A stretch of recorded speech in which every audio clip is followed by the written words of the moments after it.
Hi guys, welcome to my channel अपनी पाठशाला। तो पिछले वीडियो में मैंने गिल्लू का पूरा लाइन बाय लाइन एक्सप्लेनेशन आपको दे दिया था। तो आज उसके प्रश्न अभ्यास करते हैं। आइए शुरू करते हैं। प्रश्न 1, सोनजूही में लगी पीली कली को देख लेखिका के मन में कौन से विचार उमड़ने लगे। सोनजूही में लगी पीली कली को देखकर लेखिका के मन में ये विचार आया था कि गिल्लू सोनजूही के पास ही मिट्टी में दबाया गया था, इसीलिए अब वे मिट्टी में विलीन हो गया होगा और उसे चौंकाने के लिए सोनजूही के पीले फूल के रूप में फूट आया होगा। जब हमने पाठ पढ़ा था तो हमने देखा था कि लेखिका को गिल्लू उस सोनजूही के पेड़ के पास में ही मिला और जब गिल्लू की मृत्यु हो गई तो लेखिका ने सोचा कि गिल्लू को उसी पेड़ के नीचे दबाया जाए ताकि वो सोनजूही का पेड़ हमेशा उसी का ही रहे। और लेखिका को लगा कि उसकी आत्मा भी यही कहीं सोनजूही के पेड़ में ही होगी। तो जब भी उन्होंने सोनजूही के पीले फूल को देखा तो सोचा कि शायद ये गिल्लू ही है जो उन्हें चौंकाने के लिए फिर से सामने आया है। प्रश्न 2, पाठ के आधार पर कोए को एक साथ समादृत और अनादृत प्राणी क्यों कहा गया है। हिंदू संस्कृति में ऐसी मान्यता है कि पितृ पक्ष में हमारे पूर्वज हमसे कुछ पाने के लिए कोए के रूप में हमारे सामने आते हैं। इसके अलावा कोए हमारे दूरस्थ रिश्तेदारों के आगमन की सूचना भी देते हैं, जिससे उसे आदर मिलता है। दूसरी ओर कोए की कर्कश भरी काव काव को हम अवमानना के रूप में प्रयुक्त करते हैं, इससे वे तिरस्कार का पात्र बनता है। इस प्रकार एक साथ आदर और अनादर पाने के कारण कोए को समादृत और अनादृत कहा गया है। तो कोए को एक साथ कोए यानी कौवे को एक साथ समादृत और अनादृत प्राणी कहा गया है क्योंकि हिंदू धर्म में ये मान्यता है कि हमारे पूर्वज कौवे के रूप में हमारे पास पितृपक्ष में कुछ लेने आते हैं, इसीलिए उसे समादृत कहा गया है। और उसके काव काव जैसे कर्कश आवाज़ के लिए उसकी अवमानना की गई है और उसका तिरस्कार भी किया गया है, इसीलिए उसको अनादरित पक्षी कहा गया है। प्रश्न 3, गिलहरी के घायल बच्चे का उपचार किस प्रकार किया गया। महादेवी वर्मा ने गिलहरी के घायल बच्चे का उपचार बड़े ध्यान से ममतापूर्वक किया। पहले उसे कमरे में लाया गया, उसका खून पोंछकर घाव पर पेनिसिलिन लगाई गई, उसे रुई की बत्ती से दूध पिलाने की कोशिश की गई, परंतु दूध की बूंदें मुंह के बाहर ही लुढ़क गई। कुछ समय बाद मुंह में पानी टपकाया गया। इस प्रकार उसका बहुत कोमलतापूर्वक उपचार किया गया। तो जब लेखिका को गिल्लू घायल अवस्था में मिला तो उन्होंने उसका उपचार करने के लिए अपने घर में लाया और उसका ममतापूर्वक बहुत ही ध्यान से माँ की तरह उपचार किया। पहले उसके घाव से खून पोंछ दिया और उस पर पेनिसिलिन लगा दिया, फिर रुई की बत्ती से उसे दूध पिलाने की कोशिश की गई, लेकिन वो बहुत ही घायल था, इसीलिए दूध की बूंदें उसके मुंह के बाहर लुढ़क गई। कुछ समय बाद मुंह में पानी टपकाया गया और इसी प्रकार कोमलतापूर्वक उसका उपचार किया गया। प्रश्न 4, लेखिका का ध्यान आकर्षित करने के लिए गिल्लू क्या करता था। लेखिका का ध्यान आकर्षित करने के लिए गिल्लू उसके पैर तक आकर सर से पर्दे पर चढ़ जाता और उसी तेज़ी से उतरता था। वे ऐसा तब तक करता था जब तक लेखिका उसे पकड़ने के लिए ना उठ जाती। भूख लगने पर वे चीख चीख की आवाज़ करके लेखिका का ध्यान खींचता था। जब गिल्लू ठीक हो गया तो लेखिका का ध्यान आकर्षित करना चाहता था और इसके लिए उसने उसके पैर तक आकर सर से पर्दे पर चढ़ जाता था और उसी तेज़ी से उतरता था।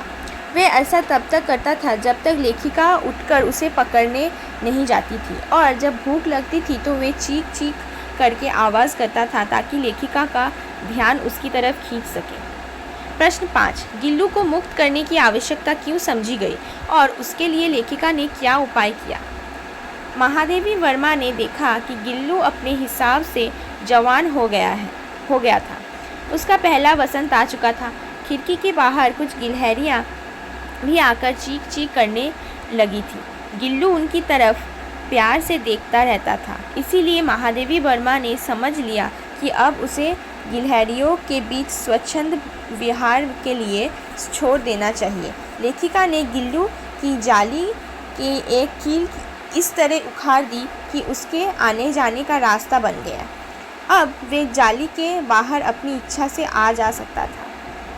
तो गिल्लू को मुक्त करना इसलिए आवश्यक था क्योंकि वे अब बड़ा हो चुका था और उसका पहला बसंत आ चुका था, और बसंत में सभी गिलहरियाँ एकजुट होकर अपने आप में आनंद मचाती हैं, और कई ऐसी गिलहरियाँ हैं जो अपनी संगिनी को भी खोजते हैं। इसीलिए जब गिल्लू खिड़की के बाहर देखता था तब वे उन गिलहरियों की तरफ प्यार से देखता था और सोचता था कि काश वे भी उनके साथ खेल पाता। इसीलिए महादेवी वर्मा को ये समझ आ गया कि गिल्लू को अब स्वच्छंद विहार के लिए छोड़ देना ही अच्छा होगा। फिर उन्होंने गिल्लू की जाली का एक कील इस तरह उखाड़ दिया कि उसके आने जाने का एक रास्ता बन गया और उसका जब मन चाहा वो आ जा सकता था। प्रश्न 6, गिल्लू किन अर्थों में परिचारिका की भूमिका निभा रहा था? लेखक एक मोटर दुर्घटना में आहत हो गई थी। अस्वस्थता की दशा में उसे कुछ समय बिस्तर पर रहना पड़ा था। लेखिका की ऐसी हालत देख गिल्लू परिचारिका की तरह उसके सिरहाने तकिए पर बैठा रहता और अपने नन्हे नन्हे पंजों से उसके सिर और बालों को इस तरह सहलाता मानो वे कोई परिचारिका हो। तो जब लेखक का मोटर दुर्घटना में एक्सीडेंट हो गया और वे आहत हो गई थी, तब उनको कुछ दिन बिस्तर पर रहना पड़ा था। लेखिका की इस हालत को देखकर गिल्लू ने उनकी सेवा एक परिचारिका की तरह किया। वो हमेशा लेखक के सिरहाने बैठा रहता, अपने नन्हे नन्हे पंजों से लेखक के सिर और बालों को सहलाता रहता। प्रश्न 7, गिल्लू की किन चेष्टाओं से ये आभास मिलने लगा था कि अब उसका अंत समय समीप है? गिल्लू की निम्नलिखित चेष्टाओं से महादेवी वर्मा को लगा कि अब उसका अंत समीप है। उसने दिन भर कुछ भी नहीं खाया। वे रात को अपना झूला छोड़कर महादेवी के बिस्तर पर आ गया और उनकी उंगली पकड़ कर हाथ से चिपक गया। तो ऐसा होता है ना कि जब कोई प्राणी मर जाता है तो वे संकेत देता है कि अब उसका अंत समीप है। वैसे ही गिल्लू ने भी बहुत सारी चेष्टाएं की ताकि वो महादेवी वर्मा को बता सके कि उसका अंत समीप है। जैसे वे दिन भर कुछ खाता पीता नहीं था और रात को वे अपना झूला छोड़कर महादेवी वर्मा के पास उनकी उंगली पकड़कर सोने आ जाता था और उनसे चिपक जाता था। प्रश्न 8, प्रभात की प्रथम किरण की स्पर्श के साथ ही वे किसी और जीवन में जागने के लिए सो गया का आशय स्पष्ट कीजिए। आशा ये है कि गिल्लू का अंत समय निकट आ गया था। उसके पंजे ठंडे हो गए थे। उसने लेखिका की उंगली पकड़ रखा था। उसने उष्णता देने के लिए हीटर जलाया।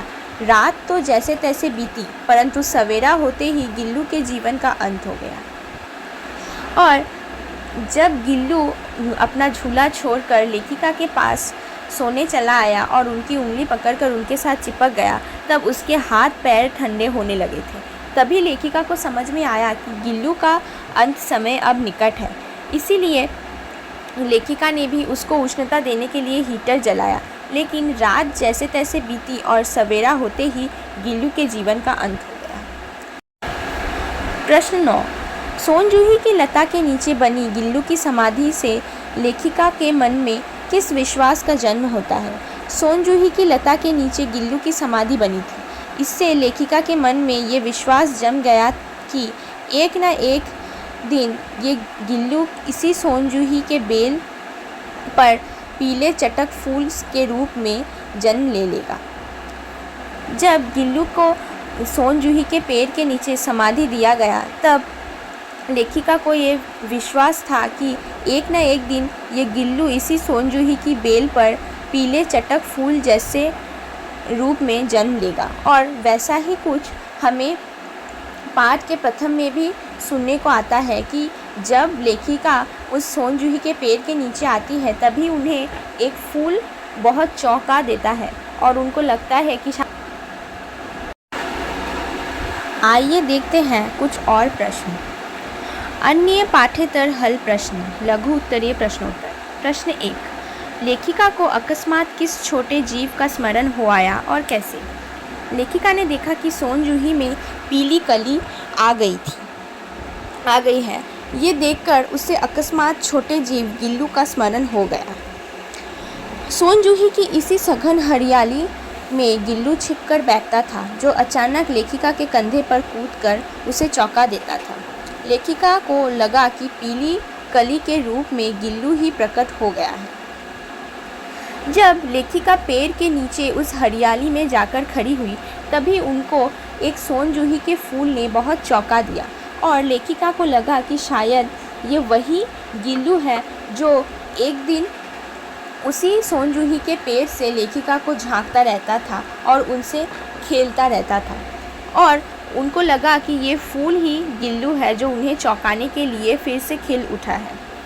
प्रश्न 2, कोए की काव काव के बाद मनुष्य उसे कब आदर देता है और क्यों? कोए की काव काव के बाद मनुष्य उसे पितृपक्ष में आदर देता है, क्योंकि हमारे समाज में ऐसी मान्यता है कि हमारे पुरखे हमसे कुछ पाने के लिए पितृपक्ष में कौवों के रूप में आते हैं। इसके अलावा कौवा हमारे किसी दूरस्थ के आने का संदेश भी लेकर आते हैं। कोए की उस कर्कश काव काव आवाज़ के बाद मनुष्य उसे तब आदर देता है जब पितृपक्ष में हमारे पुरखों के लोग हमसे कुछ मांगने आते हैं और वे कौवों के रूप में ही आते हैं। इसके अलावा कौवे हमारे लिए ये संदेश भी लाते हैं कि कोई दूरस्थ व्यक्ति आ रहा है। प्रश्न 3, कोए अपना सुलभ आहार कहाँ खोज रहे थे और कैसे? लेखिका ने देखा कि गमले और दीवार की संधि में गिलहरी का छोटा सा बच्चा है जो संभव घोंसले से गिर पड़ा है। कौवे उसे उठाने का प्रयास में चोंच मार रहे थे।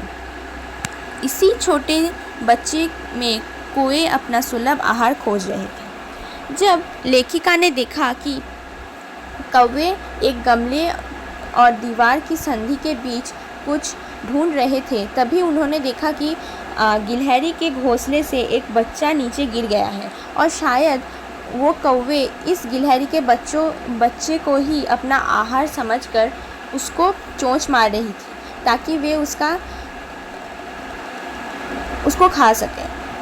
प्रश्न 4, लेखिका की अनुपस्थिति में गिल्लू प्रकृति के सानिध्य में अपना जीवन किस प्रकार बिताता था?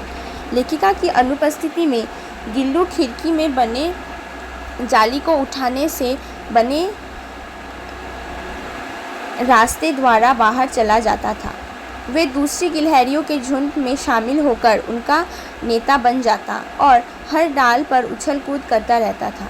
वे लेखिका को लौटने के समय कमरे में वापस आ जाता था।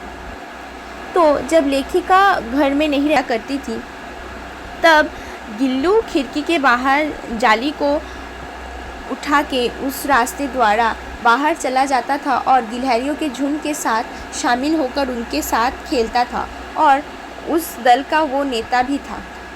और उस सोनजूही के पेड़ के हर डाल पर वे सब उछल कूद करते थे और जब लेखिका के घर आने का समय होता था तब गिल्लू अपने कमरे में वापस आ जाता था। प्रश्न 5, गिल्लू का प्रिय खाद्य क्या था?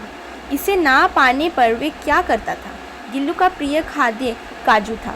इसे वे अपने दांतों से पकड़ कर कुतर कर खाता रहता था। गिल्लू को जब काजू नहीं मिलता था तो वे खाने की अन्य चीज़ें लेना बंद कर देता था या उन्हें झूले से नीचे फेंक देता था। तो जब गिल्लू का प्रिय खाद्य काजू था और जब उसको काजू नहीं मिलता था तो वे पागल हो जाता था।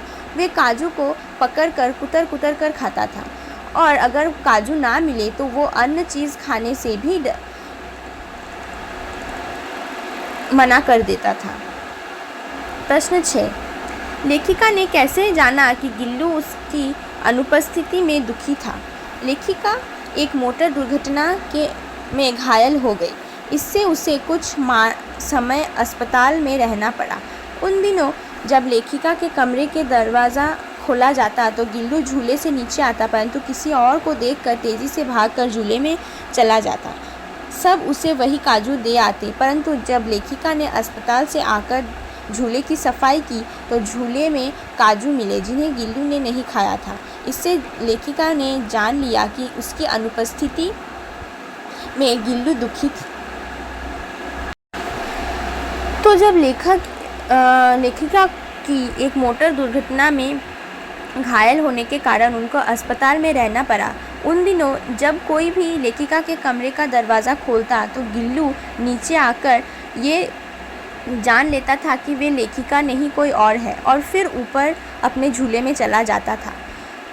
लेखिका के घर वाले गिल्लू को काजू देते थे, लेकिन वे काजू गिल्लू कभी उसके लिए लेखिका ही सब कुछ थी। और जब अस्पताल से वापस आने पर लेखिका ने झूले की सफाई की तो उन्हें वे सारे काजू झूले में मिल गए, क्योंकि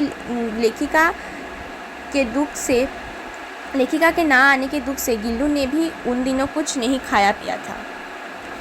भोजन के संबंध में लेखिका को अन्य पालतू जानवरों और गिल्लू में क्या अंतर नज़र आया? लेखिका ने अनेक पशु पक्षी पाल रखे थे जिनसे वे बहुत लगाव रखती थी, परंतु भोजन के संबंध में लेखिका को अन्य पालतू जानवरों और गिल्लू में ये अंतर नज़र आया कि उनमें से एक सी जानवर ने लेखिका के साथ उसकी थाली में खाने की हिम्मत नहीं की, जबकि गिल्लू खाने के समय मेज़ पर आ जाता था और लेखिका की थाली में बैठकर खाने का प्रयास करता। भोजन के संबंध में लेखिका ने ये कहा कि उन्होंने जितने सारे पालतू जानवर पाल रखे हैं उनसे गिल्लू बहुत ज़्यादा साहसी था, और वही एक ऐसा जानवर था जिसने लेखिका के थाली से खाने का प्रयास किया था, क्योंकि वे लेखिका को बहुत प्यार करती थी और उनसे डरती नहीं थी। तो इसी के साथ हमारे गिल्लू चैप्टर का क्वेश्चन आंसर भी ख़त्म हो चुका है। मुझे लगता है कि आप लोगों को वो लाइन बाय लाइन एक्सप्लेनेशन समझ में आया है पिछले वीडियो में, और ये क्वेश्चन आंसर्स भी आपको समझ आए हैं। अगर आपको किसी चीज़ में समस्या हो तो आप मुझे कमेंट सेक्शन में पूछ सकते हैं या फिर मेरे पर्सनल मेल में मेल भी कर सकते हैं। तो अगर आपको ये वीडियो पसंद आया तो इसे लाइक कीजिए, शेयर कीजिए अपनी फैमिली और दोस्तों के साथ, और सब्सक्राइब कीजिए।